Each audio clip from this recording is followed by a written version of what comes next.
On the previous episode of Teach and Learn, we started a conversation about AI in the K 12 space with an authority and thought leader in artificial intelligence and education. And today, we're continuing where we left off. Our guest is an international keynote speaker, best-selling author, podcaster, and award-winning digital and educational strategist who works to empower students and teachers by leaning into the practical applications of AI. As promised, our conversation with the AI educator, Dan Fitzpatrick, continues. Welcome to Teach and Learn, a podcast for curious educators brought to you by D2L. Each week, we'll meet some of the sharpest minds in the K-20 space. Sharpen your pencils, class is about to begin. What's interesting is I'm hearing you talk about the conversation you had around the demand for other types of more human first skills like interpersonal skills and communication and that kind of thing. So that is one area I think of focus for people to continue to lean into. But then there's also something around that marriage from the critical thinking standpoint as well, as AI has continued to kind of infiltrate into all aspects of one's education, whether you're talking about the content argument, the skills piece, or the marriage of the two. And so I think that's something that I hear happening when we start to step back and say, well, how do we start to think about critical thinking in all these conversations and the way that we're infusing that into curricula and other places in the system, right? And as you're talking about the need for ongoing innovative models. And I heard you mention one of the books. I want to turn to your books because I think you have a few of them. So I sort of want to break them down for listeners too, to understand where they might want to start in their journey with you. You know, you are a best-selling author. So the first book you wrote, I want to make sure I get this correct, with Amanda Fox and Brad Weinstein, The Ultimate Guide to Artificial Intelligence in Education. And then you followed that with Back to School AI Guide 2024, 46 tips and tools for educators explaining artificial intelligence. And then you wrote Infinite Education. So can you sort of just quickly give us an overview of those first two and then how that led you to Infinite Education, your newest title? Yeah, of course. Yeah. So the AI classroom was very much right. It was written during the time when everyone in those first few months of 2023 was kind of like, what is this thing? I'm seeing this guy online doing this with it, creating lessons. What is going on here? So we aimed to try and pull together the first kind of teacher's guide, the classroom guide. So most of the book is how can a teacher start using generative AI tools and how can they do that well. And it's a very, very practical book. It's a big book as well. I keep looking to the side because there's a copy here. So it's quite a big book. It's like so it's more of a how-to. I want to get started with this. Okay. In fact, it's been a while since I've jumped into this. So it kind of talks about where's this AI thing come from. We just suddenly seem to have it, and it's here. And then it goes into the pedagogy. Well, how might we use AI to support good pedagogy? How might we use AI to get the most out of it in our classrooms? How might we use it in a way that can support accessibility for our students? Then it goes into great topic. Yeah, absolutely. And some tools, and then it looks forward. And that's kind of where I started that last bit of the book, looking forward, and kind of get into little bit of the strategy. It starts to look at, well, what kind of leaders do we need, and so on. And that was the first book. The second book was kind of like I was really conscious that at the start of the new academic school year in 2024, that there was I was coming across a lot of teachers who were just like, where do I begin? Because a lot of teachers, I think, in that first year, from like the 23 to 24 year, just didn't have the bandwidth. Were like, okay, I'm hearing about this AI thing. A lot of teachers got to the summer break of 2024 and just, I think, thought, right, well, I've got a bit of time to delve into this now. So I just wanted to pull together essentially it's a tiny little book. It's about 80 pages, and it's a kind of like So I've got here back to school AI steps. So 10 steps for exploring AI, figuring out what it is, how to try it out. Then part two is 11 tools recommended by teachers. Oh, I love So that. it goes into kind of what are teachers using, what do they recommend. Then it goes into how do I get the most out of a tool like ChatGPT, and that's kind of like an extended version of the chapter that's in the first book, because a lot of research came out in the meantime. And then it goes into how can it save you time, how can and how to boost leadership. There was a chapter on there, so it's kind of like a if I just want to pick up something small, and we're going to do it. In fact, I haven't announced this at all yet, actually, but we're going to do one for this coming year as well. So I don't know if it's going to be an annual thing every year. So the start of the new academic year, there's going to be a new kind of updated version every year. But I've got some really big players on board actually, to kind of make this into something a bit bigger. And Yeah. and I suppose that I went around doing professional development with teachers and leaders and schools and districts, kind of using the frameworks out of these books. And it was while I was doing that that I kept coming back in the back of my head of, well, I'm spending a lot of time in the box one. I'm spending a lot of time in helping teachers grapple this and integrate it into what they're already doing. But there was more and more of a glaring question mark of where do we go? Mm. And just to give you an example of that, assessment, like Yeah. how many Yes. teachers out there have questioned how the traditional ways of assessing students over the last Yes. year or two? Pretty much every teacher, I think, and if they haven't, then they uh, they They must, will. yeah, yeah, I Right. don't know.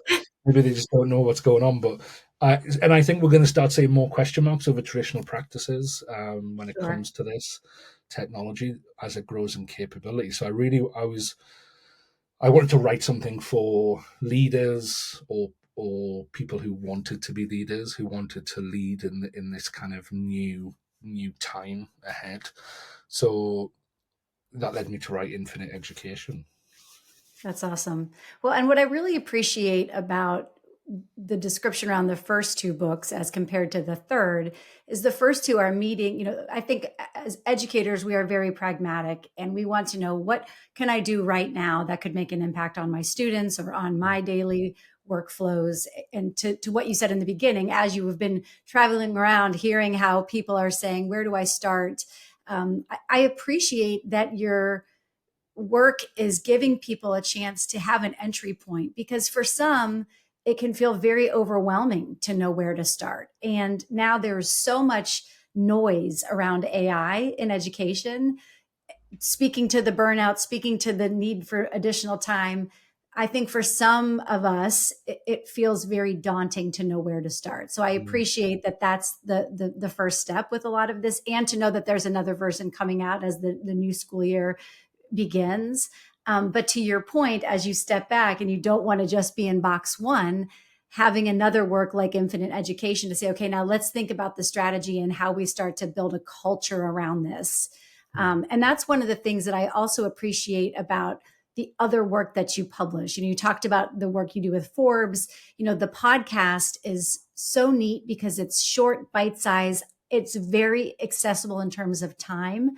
So, can you talk a little bit about sort of how that has been impactful as you've heard from different teachers around the globe? How are they using those little tidbits beyond the books? And what might be some advice you have for any educators listening today of, okay, beyond these books, where else can they start? What are you trying to get across to help them? Yeah, I guess I've kind of tried to see it as my mission from the start of how do we take. I suppose very early days it was more how do we take something that sounds very technical and make it understandable and practical. Practical. I think now it's kind of like what you're saying. It's become how do we just how do I just try and take something or distill down the noise. So not Mm, necessarily the technical, but just the amount of noise that's going out there, and give teachers something that's digestible. So that's where the podcast came from, and I literally just every day pick a current story, whether it might be a school in Idaho have created an AI strategy, and this is what they're doing, and it's made a local newspaper in Idaho, and I do like a search. I have alerts for stories that pop up, and I think, you know what, that could be a Yeah. really nice podcast where I'll explore it for 10 minutes, talk about what they've done, and then that will give a teacher somewhere, Sydney, Australia, on their driving to work that day, a little 10-minute bite size of there are schools out there that are doing this in our work. So I want to try and sometimes it's global news, sometimes it's on the ground news, but I just try to take one story every single day. In fact, I don't. It's AI that does it. I don't know if you figured that out, but I don't. I don't read it. I don't. Yeah. It's not my voice. It's my voice, but AI is. I've got an AI that's trained on my voice, so I write the piece, make it kind of into about 1,000 word monologue, and then I put it into my AI. My AI reads it out in my voice, and then I put it on the podcast channel. So otherwise, I'd be doing it all day, every day. Right, If right. because it Talk about comes out. time efficiency. There you go, right? Yeah, exactly. Yeah, I have every now and then. I think, should I do more with it? Maybe I should record it, but then I remember, actually I can't, because I just wouldn't have any time to do anything else.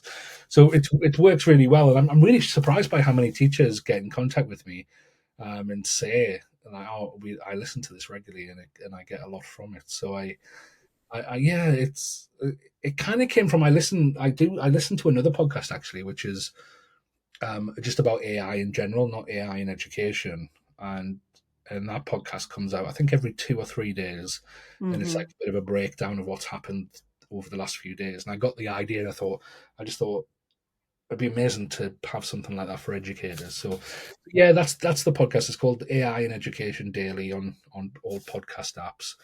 The Forbes pieces, I are kind of, I suppose they're wider pieces. So I do every week. I have a newsletter where I kind of go a bit more in depth, and it's a bit more for teachers, educators, leaders. The Forbes pieces are a bit more for a more general audience. Got it. It's a way to try and raise awareness just to the general public, I guess. So they they sometimes appear to be a bit more sensationalist. They sometimes appear to be a bit more um, like headline. Like, for example, I wrote a story about the Tesla Optimus robots a few months ago, and you've got to, when you're writing for a publication like Forbes, you've got to write a headline that gets people to then actually Yep. read the article. Click it, right? So yeah. So um, you got to try and get people to click it, because that's, if nobody clicks it, nobody's going to read it, and then what's the point of doing it? So I think I wrote a headline something like, "Are Elon's robots the next teachers?" or something like that, and you've got to click it and realize that's not what I'm saying. I'm not saying they are. I'm just asking the question to try and get Yeah. you to think, well, what are these things, and what's the Yeah. capability, and actually, could they be? And I try to give a bit of a nuanced approach. So it's more to kind of just to raise awareness, um, and to do that, you've got to be a bit more sensationalist, Sure, sure. and you can't be as kind of academic in those types of scenarios. But I like it. I really like writing those pieces, and I get to write some, like yesterday I wrote a piece. It was just a very simple piece. I knew it wouldn't get a huge audience because it wasn't as sensationalist, but it was simply just 5 ways that a parent can start to build entrepreneurial skills with their children using AI at home. And Yeah, it was that's like so five neat. different ideas, Yeah. and I really like them, mainly because I think the Forbes audience is an entrepreneurial audience. So you get to kind of address a bunch of people who might be professionals, might be entrepreneurial educators, might be people who want to do more with their kids, but they don't know where to start, and so you just get to get to share some thoughts with Yeah. that. So yeah, I really like that the Forbes pieces. Um, yeah, Well, and so there's a different audience for some of this work as well. So I mm, think, going back to what I said before with your books and even the daily podcast, even though it's definitely, I think it's great for educators, it has you have so many different topics, whether it has to do with HR and hiring or international topics, and they are very consumable. But even hearing you talk about this latest piece, if the listeners haven't caught on yet, the idea here is an entry point, way to dip your toe in the water and not to feel like either an imposter or you don't understand what's happening, because there's plenty of theoretical work happening around this as well. mm, And no shade to that by any stretch. But if you're somebody who's looking for, how can I help my child, my student, or just get a pulse on what's happening in education with a lot of this work, you really do, by doing something like 5 steps or 10 things you can do or 5 ways to do XYZ, that feels very accessible and it's very akin to what good teachers do, which makes yeah, sense because you're an educator by trade, right? yeah, Um, yeah, absolutely, and yeah. yeah, and I mean, it helps me first and foremost. I think I get to, I've now, I backed myself into a situation where I have to learn what's going on in the news every day with this technology, and that's kind of what I do to challenge myself. It's how I throw my hat over the wall, I guess. If I so I sometimes if I really want to learn about a tool, I'll get in contact with the company and say, "Do you want to do a webinar with me in 3 weeks' time?" And then it's almost like I've given myself 3 weeks to try and learn about the tool. And but I think that's a cool. I think it's quite a stressful way to work, but it's a cool way to if you back yourself into a corner where you've got to fight your way, and I suppose it's that continuing to grow, and Mm. it's the throwing the hat over the wall, I Yeah, guess. for sure. For Yeah, sure. I love that. So, as we're coming to a close, and as I'm listening to you talk about throwing the hat over the wall, I'd like to know a little bit about what's next for you and your hope for the future in terms of AI and education, and particularly, what conversations do you think that students, parents, guardians, and educators need to be having about AI in the future? I I honestly think we need to move into a time, and I think it's happening, but I think parents need to now suddenly start to be thinking, what type of education do I want for my child? That's been a very difficult question to ask yourself in the past because there hasn't Mm. been that many options and there hasn't been that many choice. And also, I mean, if you're like me, I literally come from a, a village in the northeast of England where you just go to your local school, your Mm. local elementary school, then your local high school, um, and then your parents did as well, went to the same school. So they're just doing what they know, and I think we're in a cycle of where we're just doing what we know, and that's led to actually if I even now at 38, if I went back to my old primary secondary school, high school, I don't think it would have changed all that much. And I know because I work in a lot of similar schools that it hasn't changed all that much. So I think parents need to take control back, and start to go right. Well, actually, is can I supplement it? There's a school called Synthesis out of California that does online sessions that teach kids collaboration skills, problem solving skills. Could I supplement what I'm doing with that?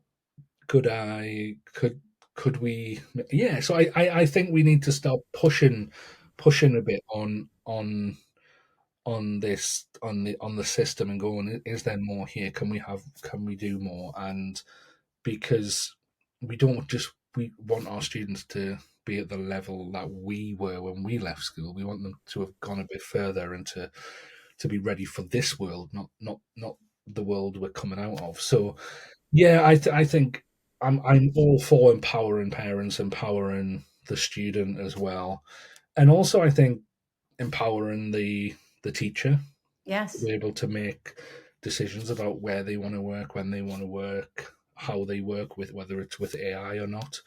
Um, so yeah, I think that's I, I think that's I wrote on LinkedIn yesterday, and I was thinking about this, and I think, why am I such a big advocate for AI?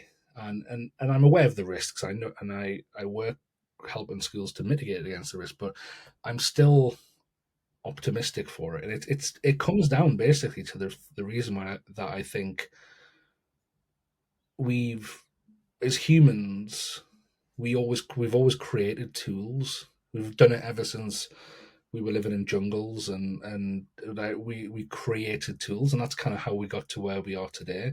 I Mm-hmm. think we live in a world now where humans are treated as tools, Interesting. as cogs in machines, and I see AI as a way of giving everybody a set of tools where they don't necessarily have to be the tool anymore. That's Um, really interesting. it's very optimistic view, but Yeah. Yeah. I I think it could be possible. That's okay. We like optimism. And I would say thank you so much, because I think your work is also inspiring us to push on that system, to think innovatively. And it doesn't have to be an either or, it can be a both and. Mm. So thank you so much for joining us in our virtual classroom today and agreeing to be a part of our conversation. I just appreciate it so, so much. Like I said at the top of the podcast today, I've been watching your work, love the podcast, and so we just really appreciate you being here. Thank you so much. Thanks for having me. Thanks, Emma. Yeah. And to learn more about Dan Fitzpatrick and the work he does, please visit his website, the AI Educator, at theaieducator.io. You'll be able to order the books there, listen to the podcast, subscribe to the newsletter. Like he said, he's also on LinkedIn. So lots of places to connect with Dan. Thank you to our dedicated listeners and curious educators everywhere. Remember to follow us on social media. You can find us on X, Instagram, LinkedIn, or Facebook at D2L, and subscribe to the D2L YouTube channel. You could also sign up for the Teaching and Learning Studio email list for the latest updates on new episodes, articles, and masterclasses. And if you like what you heard, please remember to rate, review, and share this episode. Remember to subscribe so you never miss a thing. Bye for now. You've been listening to Teach and Learn, a podcast for curious educators brought to you by D2L. To learn more about our K through 20 and corporate solutions, visit d2l.com. Visit the Teaching and Learning Studio for more material for educators by educators, including masterclasses, articles, and interviews. And remember to hit that subscribe button. And please take a moment to rate, review, and share the podcast. Thanks for joining us. Until next time, school's out.